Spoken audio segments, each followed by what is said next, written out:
Since this one is a pluck, I'm going to bring down the attack and the sustain. Next, I'm going to turn on the legato and increase the portamento slightly. I found a waveform I liked called 4088.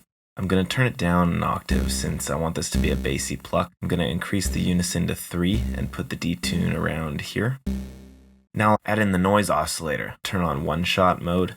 Now I'm going to add on a low-pass filter with a steep curve. I'm going to have it affect both main oscillators as well as the noise and sub-oscillators. And now I'm going to modulate the cutoff with the main envelope. Now let's move over to the effects page. First I'm going to add some distortion for some crunchiness. Next I'm going to add a second filter in addition to the one that is currently modulated on the oscillator view page. I'm just going to round off the highs a little bit. Now I'm going to fine tune the sound with the EQ. I'm going to boost the high mids with a shelf and cut the lows to get rid of some of that sub. And to add some variety, I'm going to add the flanger effect. Lastly, to make it a big sounding pluck, I'm going to add some reverb and delay. I want it to be a quick ping pong delay, so I'm going to offset it a little.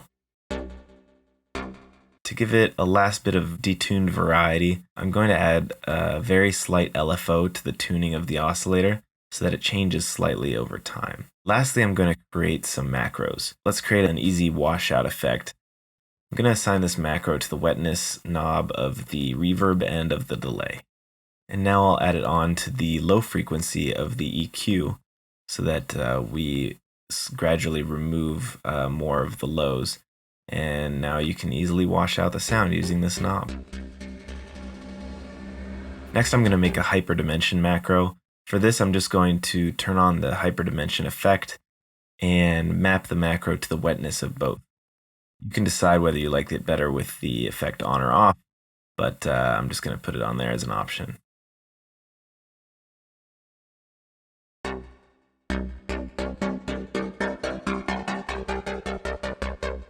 And then finally, I'm going to add a decay macro, which will turn our pluck into a more sustained lead.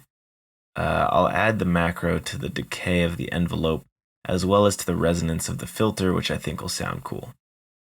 And so now if you adjust that, you can see that we've got an awesome versatile pluck that can be used as an epic lead in any of your productions. And yeah, you can make all sorts of changes to it with these macros and get it sounding exactly how you want.